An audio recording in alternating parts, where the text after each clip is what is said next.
Hi friends, வீட்லேயே ஹெல்தியான முறையில் 23 பொருள் போட்டு சத்து மாவு செய்கிறது எப்படின்னு பார்க்கலாம் வாங்க. அதுக்கு பச்சைப்பயிறு 100 கிராமு, சோளம் 100 கிராமு, கம்பு 100 கிராமு, ராகி 100 கிராமு, கொள்ளு 100 கிராமு, நரிப்பயிறு 100 கிராம். இது எல்லாத்தையும் ஊற வச்சு நல்லா ஒரு நாள் ஊற வச்சுட்டு அதுக்கப்புறம் தண்ணி வடிச்சிட்டு இந்த அளவுக்கு நல்லா முளை கட்டினதுக்கப்புறம் நல்லா ஒரு துணியில் நல்லா காய போட்டுடலாங்க வெயிலில். எல்லாமே எந்த அளவுக்கு நல்லா முளைச்சி வந்திருக்குதுன்னு பாருங்கள். முளைச்சி வரும்போது ரொம்பவே சத்தும் அதிகம். எல்லா தானியங்களையும் இந்த மாதிரி முளை கட்டி நீங்களும் கண்டிப்பாக செஞ்சு பாருங்கள். இது நரிப்பயிறு பாருங்கள், எதெல்லாம் முளை கட்ட முடியுமோ அது எல்லாத்தையும் நான் முளை கட்டியிருக்கேன். ராகி பாருங்கள் எவ்வளோ அழகாக முளைச்சி வந்திருக்குதுன்னு. இந்த மாதிரி எல்லாத்தையும் ஒன்றொன்னா நீங்கள் ஏதோ ஒரு பாக்ஸ்லேயோ துணியிலையோ போட்டு டைட்டாக மூடாதீங்க. கம்பு மட்டும் கொஞ்சம் பழைய கம்பு போல் நல்லா முளைச்சி வரல. புது கம்பாக இருந்தால் தான் நல்லா முளைச்சி வரும். சில டைம் ரொம்ப பழைய கம்பு அப்படின்னா முளைச்சி வராதுங்க. அதுக்கப்புறம் பார்த்திங்கன்னா அரிசியில் வரகு, சாமை, குதிரைவாளி, தினை, கருப்பு கவுனி, கேரளா மட்டை அரிசி, சிவப்பரிசினா மாப்பிள்ளை சம்பாதாங்க, கைக்குத்தல் அரிசி. அரிசிகள்லேயே நான் இவ்வளோ அரிசி சேர்த்துருக்கேன். கோதுமை, உளுந்து, பாசிப்பருப்பு, பாதாம் பருப்பு, ஜவ்வரிசி, முந்திரி பருப்பு, இந்த அளவுக்கு எல்லா அரிசிகளும் சேர்த்துருக்கேன். தேவையான பொருள் எல்லாமே டிஸ்கிரிப்ஷன் பாக்ஸில் கொடுக்குறேன்.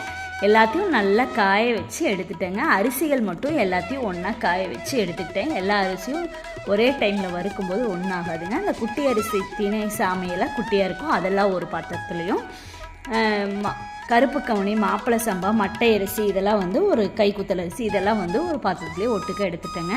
இப்போது நம்ம காய வச்சுருந்தா பச்சை பயிரை நல்லா வறுத்துக்கலாங்க. ஒவ்வொன்றையும் கண்டிப்பாக ஃப்ளேவர் வர்ற அளவுக்கு வறுத்தோம் அப்படின்னா தான் கெட்டும் போகாது, பூச்சி வைக்காது, ரொம்ப குடிக்கிறக்கும் டேஸ்ட்டும் ரொம்பவே நல்லாயிருக்கும். கண்டிப்பாக இந்த அளவுக்கு கலர் மாறுற அளவுக்கு நல்லா வறுத்து மணமாக இருக்குங்க. கண்டிப்பாக ட்ரை பண்ணி பாருங்கள். இப்போ நம்ம வறுத்தது பச்சை பயிறு. இப்போ நம்ம வறுக்கிறது நரிப்பயிறுங்க.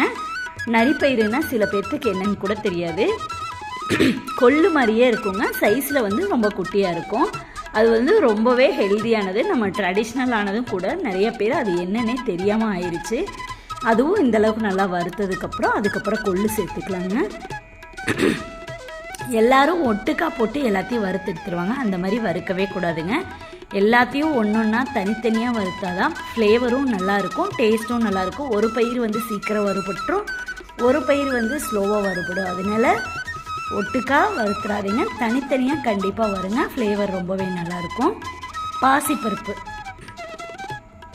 அதை வறுத்தெடுத்ததுக்கப்புறம் முந்திரி பருப்பு, பொட்டுக்கடலை, முந்திரி பருப்பு பாதி வறுத்ததுக்கப்புறம் பொட்டுக்கடலை 100 கிராமு, எல்லாமே 100 கிராமு. ராகி, கம்பு, சோளம் மட்டும் 1/4 கிலோ சேர்த்துருக்கேன். மீதி கொள்ளு, பச்சைப்பயிறு, சுண்டல், நரிப்பயிறு எல்லாமே 100 கிராம் தான் சேர்த்துருக்கேன். அரிசிகளும் எல்லா அரிசிகளும் 100 கிராம் விதத்தில் சேர்த்துருக்கேன். கண்டிப்பாக டிஸ்கிரிப்ஷனில் எல்லாமே கொடுக்குறேங்க. அதுக்கப்புறம் ராகியும் சேர்த்துக்கலாங்க. கொஞ்சம் கொஞ்சமாக நிறையா இருக்கிற பொருளை 2 டைமாக போட்டு வறுத்து எடுத்துக்கோங்க. அப்போ தான் ஈவனாக வறுபட்டு வரும். கருப்பு உளுந்து தான் ரொம்பவே நல்லதுங்க. நிறைய பேர் வெள்ளை உளுந்து சேர்த்துக்குவாங்க, அப்படி கிடையாதுங்க. கருப்பு உளுந்து தான் ரொம்பவே சத்தும் கூட. எப்பயுமே நான் கருப்பு உளுந்து தான் யூஸ் பண்ணுவேன். தோடத்து உளுந்து ரொம்ப ஹெல்தியானது கூட. மக்காச்சோளம் 100 கிராமு. அதுக்கப்புறம் கம்பும் வெள்ளை சோளமும் சேர்த்துருக்கேங்க. இது ரெண்டும் என்ன ஆயிடுச்சுன்னா காற்றுல போட்டிருந்ததில் மிக்ஸ் ஆயிடுச்சு. சரி அப்படின்ட்டு இதை கொஞ்சம் பேலன்ஸ் பண்ணி வறுத்துக்க வேண்டியதான். சோளம் கொஞ்சம் லேட்டாகும், கம்பு கொஞ்சம் இதாக இருக்கும்.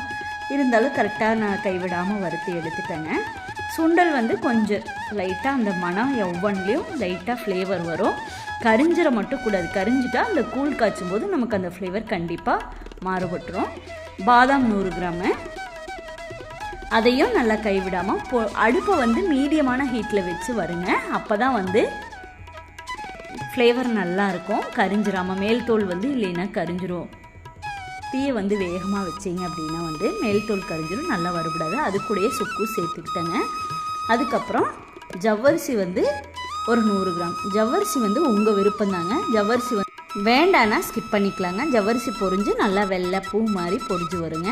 அந்தளவுக்கு பொரிஞ்சு வந்ததுக்கப்புறம் எடுத்துகிட்டு கடலைப்பருப்பு 100 கிராம் சேர்த்துக்கிறேன். கடலைப்பருப்பு உங்கள் விருப்பம் தான், நான் கண்டிப்பாக சேர்த்துக்குவேன். அதுக்கப்புறம் வெள்ளை சோளத்தையும் அதே மாதிரி ஒவ்வொன்றா சேர்த்து வறுத்துக்கங்க. கண்டிப்பாக இதை ஏன் ஒவ்வொரு டைமும் நான் சொல்கிறேன் அப்படின்னா, வறுத்தெடுக்கிறதுல சுவையும் மனமும் இருக்குது. கண்டிப்பாக அவசரப்பட்டு வேகமாக வச்சு கடகடன்னு வறுத்தெடுத்துடணும்னு நினைக்காதீங்க. மீடியமான ஹீட்டில் வச்சு கண்டிப்பாக வறுத்தெடுக்கும்போது தான் நல்லாவே இருக்கும். அதுக்கப்புறம் அரிசிகள் எல்லாத்தையும் ஒன்றா சேர்த்துக்கிறேங்க. சாமா, வரகு, குதிரைவாளி எல்லாம். அதுக்கப்புறம் நம்ம மட்டை அரிசி, கருப்பு கவுனி, கைக்குத்தல் அரிசி இந்த மாதிரி எல்லாத்தையும் சேர்த்துட்டு கடைசி ஆகையில் நமக்குமே பொறுமை இழந்துடுது. 2 பாத்திரத்தை வச்சு 2 சைடும் வறுத்து எடுத்தாச்சுங்க. சீக்கிரமாக வறுபடுத்தும். அரிசி வந்து டைம் ஆகுங்கனால.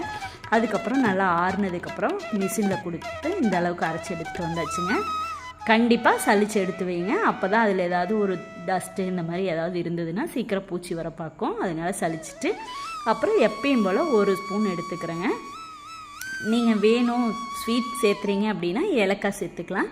நான் வந்து உப்பு தான் சேர்த்து எப்பயுமே காய்ச்சுவேன். அதனால ஏலக்காய் சேர்த்த மாட்டேங்க. 1 ஸ்பூன் எடுத்து கட்டிகள் இல்லாமல் கரைச்சி எடுத்துருங்க. கரைச்சி எடுத்துட்டு ஒரு 2 டம்ளர்லேருந்து 3 டம்ளர் தண்ணி ஊற்றி நல்லா கொதித்ததுக்கப்புறம் நம்ம கரைச்சி வச்சுருக்க மாவை உள்ளே சேர்த்தணும் அப்படின்னா அளவு போல் நமக்கு கஞ்சி ரெடிங்க. ரொம்ப ரொம்ப சிம்பிளாக ஹெல்தியான முறையில் ஒரு பிரேக்ஃபாஸ்ட்டாகவும் எடுத்துக்கலாம். காலையில் டீ காஃபிக்கு பொதுவாகவும் எடுத்துக்கலாம். கண்டிப்பாக ட்ரை பண்ணி பாருங்கள். தேவையான அளவு உப்பு, தயிர் தான் நான் சேர்த்துக்குவேங்க எப்பயுமே. எங்கள் வீட்டில் யாருக்கும் ஸ்வீட் பிடிக்காது. இதில்